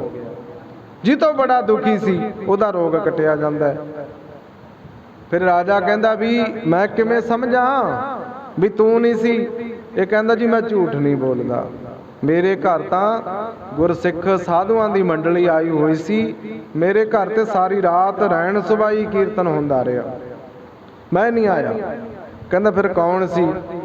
ਕਹਿੰਦਾ ਅਕਾਲ ਪੁਰਖ ਪਰਮਾਤਮਾ ਮੇਰਾ ਰੂਪ ਧਾਰਨ ਕਰਕੇ ਆ ਗਿਆ, ਮੈਨੂੰ ਭਰੋਸਾ ਹੈ ਵੀ ਉਹ ਆਪਣੇ ਪਿਆਰਿਆਂ ਦੀ ਲਾਜ ਆਪ ਰੱਖਦਾ ਹੈ। ਉਸ ਪਰਮਾਤਮਾ ਨੇ ਮੇਰੀ ਲਾਜ ਰੱਖਣ ਵਾਸਤੇ ਮੇਰਾ ਰੂਪ ਧਾਰਨ ਕਰਕੇ ਨਾਲੇ ਤੇ ਮੇਰੀ ਡਿਊਟੀ ਨਿਭਾ ਗਿਆ ਤੇ ਨਾਲੇ ਤੁਹਾਡੇ ਤਪਦੇ ਹਿਰਦੇ ਨੂੰ ਠਾਰ ਗਿਆ। ਉਹ ਪਰਮਾਤਮਾ ਜਿਹੜਾ ਸਾਡੇ ਸਾਰਿਆਂ ਦੇ ਹਿਰਦਿਆਂ ਨੂੰ ਠਾਰਨ ਵਾਲਾ ਹੈ। ਸਦਾ ਹੀ ਉਸ ਅਕਾਲ ਪੁਰਖ ਪਰਮਾਤਮਾ ਦਾ ਨਾਮ ਜਪੀਏ ਭਾਈ। ਮਹਾਂਪੁਰਖਾਂ ਦਾ ਸੰਗ ਆਪਾਂ ਸਾਰੇ ਕਰ ਰਹੇ ਹਾਂ। ਜੋ ਗੁਰਬਾਣੀ ਦਾ ਉਪਦੇਸ਼ ਹੈ ਉਹਨੂੰ ਮਹਾਂਪੁਰਖ ਕਮਾਉਂਦੇ ਹੈ ਤੇ ਫਿਰ ਅੱਗੇ ਸੰਗਤਾਂ ਦੇ ਵਿੱਚ ਵਰਤਾਉਂਦੇ ਹੈ। ਆਪਣੇ ਜੀਵਨ ਨੂੰ ਉੱਚਾ ਸੁੱਚਾ ਰੱਖੀਏ, ਕਦੇ ਵੀ ਵਿਕਾਰਾਂ ਦੀ ਗੰਦਗੀ ਤੇ ਝੂਠ ਤੇ ਹੋਰ ਲੱਭ ਲੋਭ ਦੀ ਗੰਦਗੀ ਤੋਂ ਇਹ ਤੋਂ ਬਚੀਏ। ਸਾਨੂੰ ਸਾਧੂ ਦਾ ਸੰਗ ਮਿਲਿਆ, ਜੇ ਸਾਧੂ ਦਾ ਸੰਗ ਕੀਤਾ ਹੈ ਤੇ ਸਾਧ ਸੰਗਤ ਕਹਿੰਦੇ ਸਾਧੂ ਉਹ ਹੈ ਜਿਹਨੇ ਆਪਣੇ ਸਰੀਰ ਨੂੰ ਸਾਧ ਲਿਆ। ਜਿਹੜਾ ਜ਼ਿੰਦਗੀ ਭਰ ਆਪਣੇ ਸਰੀਰ ਨੂੰ ਸਾਧਣ ਨਹੀਂ ਲਾ ਦਿੰਦਾ ਹੈ, ਗੁਰਬਾਣੀ ਨੇ ਉਹਨੂੰ ਸਾਧੂ ਆਖਿਆ। ਇਸ ਕਰਕੇ ਆਪਣੇ ਜੀਵਨ ਨੂੰ ਸਾਧ ਸੰਗਤ ਚੰਗਾ ਬਣਾਈਏ। ਆਪਾਂ ਭਲੇ ਪੁਰਸ਼ਾਂ ਦੀ ਅਕਾਲ ਪੁਰਖ ਪ੍ਰਮਾਤਮਾ ਦੀ ਕਿਰਪਾ ਨਾਲ ਸਾਨੂੰ ਸੰਗਤ ਮਿਲੀ ਹੈ। ਸ਼੍ਰੀਮਾਨ ਸੰਤ ਬਾਬਾ ਅਮਰੀਕ ਸਿੰਘ ਜੀ ਪੰਜ ਭੈਣੀਆਂ ਵਾਲੇ ਮਹਾਂਪੁਰਖ ਜਿਹੜੇ ਪਿਆਰ ਤੇ ਵੈਰਾਗ ਦੀ ਮੂਰਤ ਹਨ, ਜਿਨ੍ਹਾਂ ਦੇ ਕੋਲ ਜਿਹੜਾ ਵੀ ਕੋਈ ਜਾਂਦਾ ਹੈ ਹਰ ਇੱਕ ਨੂੰ ਲੱਗਦਾ ਵੀ ਮਹਾਂਪੁਰਖ ਮੇਰਾ ਜ਼ਿਆਦਾ ਕਰਦੇ ਆ। ਜਿਹਦੇ ਜਿੱਥੇ ਵੀ ਮਹਾਂਪੁਰਖ ਚਲੇ ਜਾਂਦੇ ਆ ਸਾਰਿਆਂ ਨੂੰ ਇੰਝ ਲੱਗਦਾ ਵੀ ਮਹਾਂਪੁਰਖ ਮੇਰੇ ਹੀ ਕਰਦੇ ਆ। ਇਸ ਕਰਕੇ ਪਿਆਰ ਦੀ ਮੂਰਤ ਹਨ ਆਪਣੇ ਮਹਾਂਪੁਰਖ। ਸਾਡੇ ਪੰਗੇ ਚੰਗੇ ਤੇ ਉੱਤਮ ਭਾਗ ਨੇ ਕਿ ਜਿਹੜੀ ਇਹੋ ਜਿਹੇ ਮਹਾਂਪੁਰਖਾਂ ਦੀ ਸਾਨੂੰ ਸਾਰਿਆਂ ਨੂੰ ਸੰਗਤ ਮਿਲੀ ਹੈ। ਮਹਾਂਪੁਰਖਾਂ ਦਾ ਵਿਦੇਸ਼ ਦੌਰਾ ਜੋ ਪ੍ਰਚਾਰਕ ਦੌਰਾ ਹੈ ਮਹਾਂਪੁਰਖਾਂ ਨੇ ਕਈ ਮਹੀਨਿਆਂ ਤੋਂ ਆਰੰਭਿਆ ਹੋਇਆ, ਹਰ ਸਾਲ ਆਪਾਂ ਵੇਖਦੇ ਆ ਜਾਂਦੇ ਹੈ। ਸੋ ਉਹ ਪ੍ਰਚਾਰ ਦੌਰੇ ਦੀ ਚੜ੍ਹਦੀ ਕਲਾ ਦੀ ਅਰਦਾਸ ਅੱਜ ਮਹਾਂਪੁਰਖਾਂ ਨੇ ਜੋ ਮੱਸਿਆ ਦਾ ਸ੍ਰੀ ਅਖੰਡ ਪਾਠ ਸਾਹਿਬ ਸੀ ਉਹ ਸਰਬੱਤ ਦੇ ਭਲੇ ਵਾਸਤੇ ਅਤੇ ਆਪਣੀ ਚੜ੍ਹਦੀ ਕਲਾ ਵਾਸਤੇ ਤੇ ਗੁਰਦੁਆਰਾ ਗੁਰੂਸਰ ਸਾਹਿਬ ਵਿਖੇ ਆਉਣ ਵਾਲੀ ਸਾਰੀ ਸਾਧ ਸੰਗਤ ਦੇ ਸਿਰ ਤੇ ਮਿਹਰ ਭਰਿਆ ਹੱਥ ਰੱਖੇ ਪ੍ਰਮਾਤਮਾ। ਇਸ ਸੰਬੰਧ ਵਿੱਚ ਮਹਾਂਪੁਰਖਾਂ ਵੱਲੋਂ ਸ੍ਰੀ ਅਖੰਡ ਪਾਠ ਸਾਹਿਬ ਹੋਏ, ਅੰਮ੍ਰਿਤ ਵੇਲੇ ਭੋਗ ਪਾਏ ਗਏ। ਕੁਝ ਸਮਾਂ ਆਪਾਂ ਸਾਰਿਆਂ ਨੇ ਹਾਜ਼ਰੀ ਭਰੀ ਹੈ। ਆਪਣੇ ਜੀਵਨ ਨੂੰ ਉੱਚਾ ਤੇ ਸੁੱਚਾ ਬਣਾਈਏ। ਕਹਿੰਦੇ ਇਦਾਂ ਹੀ ਨਾ, ਇੱਕ ਬੇਸਵਾ ਰੋਜ਼ ਭਗਤ ਫਰੀਦ ਸਾਹਿਬ ਦੇ ਬੂਹੇ ਦੇ ਅੱਗੇ ਦੀ ਲੰਘਿਆ ਕਰੇ ਆਪਣਾ ਕੁੱਤਾ ਲੈ ਕੇ। ਉਹ ਕੁੱਤਾ ਲੈ ਕੇ ਜਾਇਆ ਕਰੇ ਰੋਜ਼।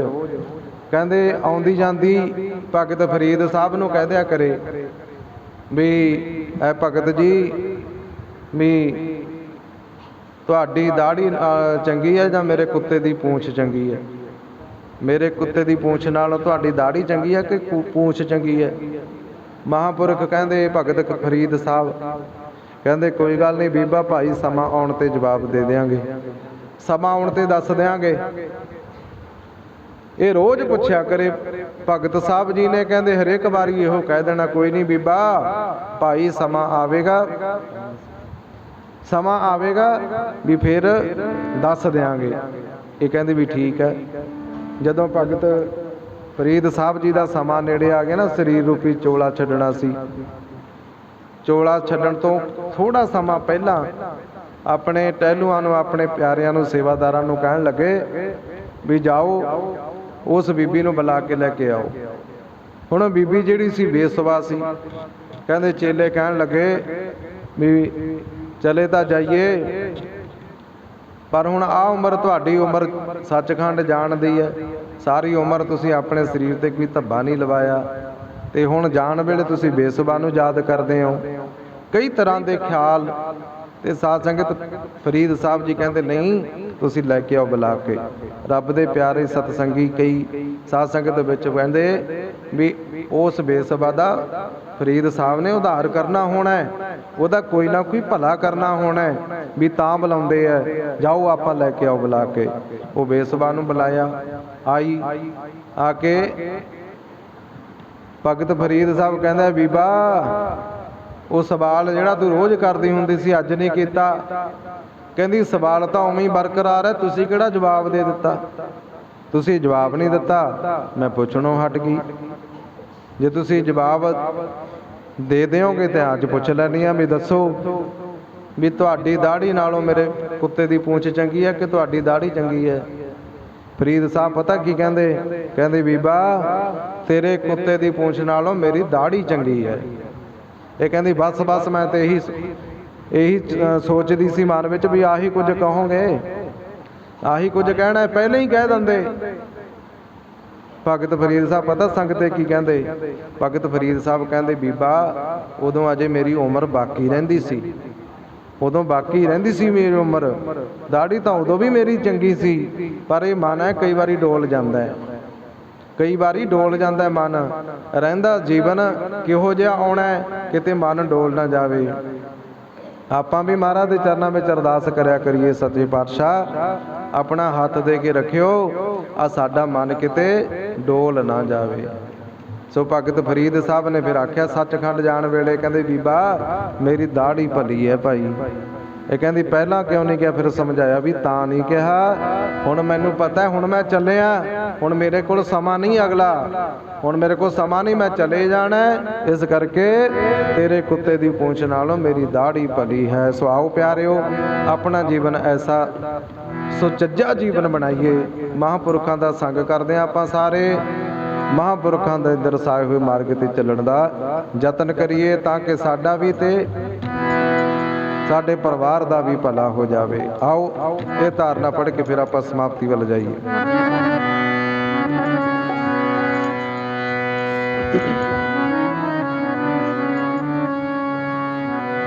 ਹੱਥ ਸਿਰ ਤੇ ਰੱਖਿਓ ਜੀ ਜਦੋਂ ਮਨ ਡੋਲੇ, ਜਦੋਂ ਮਨ ਡੋਲੇ, ਸਿਰ ਤੇ ਰੱਖਿਓ ਜੀ ਜਦੋਂ ਮਨ ਡੋਲੇ, ਜਦੋਂ ਮਨ ਡੋਲੇ।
ਨੂੰ ਬੇਨਤੀ ਹੈ, ਜੋ ਸਾਲਾਨਾ ਸਮਾਗਮ 21 ਤਰੀਕ ਤੋਂ ਪ੍ਰਾਰੰਭ ਹੋ ਰਿਹਾ ਹੈ, ਅਗਲੀ ਆਉਣ ਵਾਲੀ ਮੱਸਿਆ ਵਾਲੇ ਦਿਨ ਦੀਵਾਨਾਂ ਦੀ ਸਮਾਪਤੀ ਹੋਣੀ ਹੈ।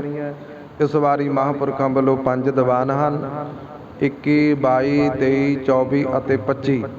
25 ਤਰੀਕ ਮੱਸਿਆ ਵਾਲੇ ਦਿਨ ਦਾ ਲਾਸਟ ਦੀਵਾਨ ਹੈ। ਸੋ ਸਾਰੀਆਂ ਸੰਗਤਾਂ ਨੇ 5 ਰੋਜ਼ਾ ਸਮਾਗਮ ਦੇ ਵਿੱਚ ਪਹੁੰਚ ਕੇ ਹਾਜ਼ਰੀ ਭਰਨ ਦੀ ਕਿਰਪਾਲਤਾ ਕਰਨੀ, ਤੇ ਜਿਨ੍ਹਾਂ ਸੰਗਤਾਂ ਦੀਆਂ ਅਖੰਡ ਪਾਠ ਸਾਹਿਬਾਨਾਂ ਦੀਆਂ ਸੇਵਾਵਾਂ ਹੁੰਦੀਆਂ ਹਨ ਉਹਨਾਂ ਨੂੰ ਵੀ ਬੇਨਤੀ ਹੈ ਭਾਈ ਕਿ ਆਪਣੇ ਆਪਣੇ ਨਾਮ ਗੁਰਦੁਆਰਾ ਸਾਹਿਬ ਦੇ ਹੈੱਡ ਗ੍ਰੰਥੀ ਜਾਂ ਭਾਈ ਗੁਰਪ੍ਰੀਤ ਸਿੰਘ ਜੀ ਉਹਨਾਂ ਕੋਲ ਲਿਖਵਾ ਦਿਓ। ਸਾਰਿਆਂ ਨੂੰ ਬੇਨਤੀ ਹੈ ਵੀ ਜਿਨ੍ਹਾਂ ਨੇ ਅਖੰਡ ਪਾਠ ਸਾਹਿਬਾਨਾਂ ਦੀਆਂ ਸੇਵਾਵਾਂ ਲੈਣੀਆਂ ਹਨ ਆਪਣੇ ਨਾਮ ਲਿਖਾਉਣ ਦੀ ਕਿਰਪਾਲਤਾ ਕਰਿਓ।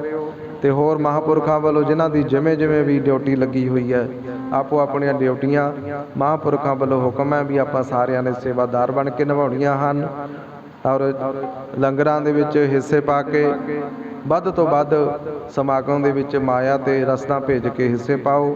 ਇਹ ਸੰਗਤਾਂ ਦੇ ਸਹਿਯੋਗ ਨਾਲ ਮਹਾਂਪੁਰਖਾਂ ਵੱਲੋਂ ਇਹ ਮਹਾਨ ਕੁੰਭ ਰਚਿਆ ਜਾਂਦਾ ਹੈ। ਹਰੇਕ ਸਾਲ ਗੁਰਦੁਆਰਾ ਗੁਰੂਸਰ ਸਾਹਿਬ ਦੀ ਪਾਵਨ ਪਵਿੱਤਰ ਧਰਤੀ ਤੇ ਇਲਾਕੇ ਦੀ ਸੰਗਤ ਦੇ ਚੰਗੇ ਭਾਗ ਹਨ ਜਿਨ੍ਹਾਂ ਨੂੰ ਇਹ ਮਾਨ ਸਰੋਵਰ ਤੇ ਇਸ਼ਨਾਨ ਕਰਨ ਦਾ ਸਮਾਂ ਪ੍ਰਾਪਤ ਹੁੰਦਾ ਹੈ। ਮਹਾਂਪੁਰਖਾਂ ਦਾ ਇਸ ਅਸਥਾਨ ਮਾਨ ਸਰੋਵਰ ਹੈ ਜਿੱਥੇ ਆਪਾਂ ਸਾਰੇ ਸਰੋਤੇ ਜਿਹੜੇ ਹੰਸਾਂ ਦਾ ਰੂਪ ਧਾਰਨ ਕਰਕੇ ਇਸ ਮਹਾਨ ਸਰੋਵਰ ਦੇ ਵਿੱਚੋਂ ਡੁੱਬੀ ਮਾਰਨ ਦੇ ਲਈ ਆਉਂਦੇ ਹਾਂ। ਸੋ ਸਾਰੀਆਂ ਸੰਗਤਾਂ ਨੂੰ ਬੇਨਤੀ ਹੈ ਕਿ ਭਾਈ ਸਮੇਂ ਨਾਲ ਸਾਰੀਆਂ ਸੰਗਤਾਂ ਨੇ ਪਹੁੰਚ ਕੇ ਸੇਵਾ ਕਰਨ ਦੀ ਕਿਰਪਾਲਤਾ ਕਰਨੀ।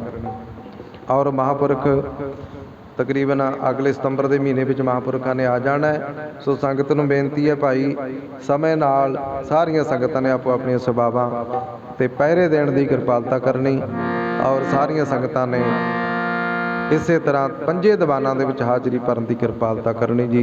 ਆਓ ਭੁੱਲ ਚੁੱਕ ਦੀ ਖਿਮਾ, ਮਾਣ ਅਤੇ ਸਨਮਾਨ ਦੀ ਹਾਰਦਿਕ ਧੰਨਵਾਦੀ, ਗਲਤੀਆਂ ਭੁੱਲਾਂ ਦੀ ਖਿਮਾ ਜੀ। ਰਾਮ ਕਲੀ ਮਹਲਾ ਤੀਜਾ, ਆਨੰਦ ਏਕ ਓੰਕਾਰ ਸਤਿਗੁਰ ਪ੍ਰਸਾਦ। ਆਨੰਦ ਪਿਆ ਮੇਰੀ ਮਾਏ ਸਤਿਗੁਰੂ ਮੈਂ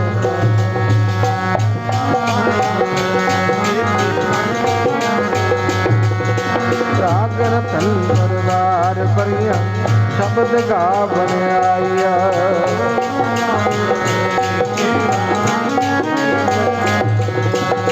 ਕਹਿ ਨਾਨਕ ਆਨੰਦ ਹੋਆ ਸਤਿਗੁਰੂ ਮੈਂ ਪਾਇਆ। ਇਹ ਮਨ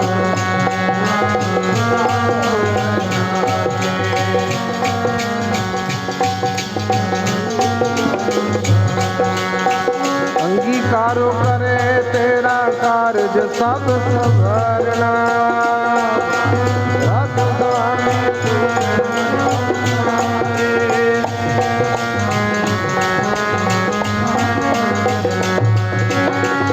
ਸਾਚੇ ਸਾਹਿਬਾ ਜਾਣਈ ਕਰਦੇ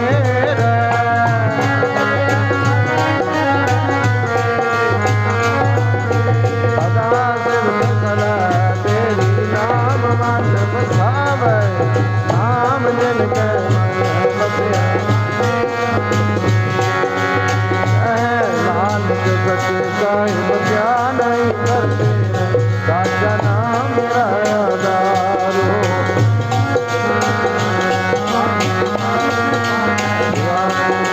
ਕਰ ਸ਼ਾਂਤ ਸੁਖ ਮਨ ਆਏ ਵਸਿਆ। ਜਿਨ ਇੱਛਾ ਸਭ ਪੁਜਾਈਆਂ ਸਾਧੂ ਬੇਟੋ ਕਹਿ ਨਾਨਕ ਸੁਣੋ ਸੰਤੋ ਸ਼ਬਦ ਧਰੋ ਪਿਆਰ। ਸਾਚਾ ਨਾਮ ਮੇਰਾ ਆਧਾਰੋ ਵਾਹਿ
तुम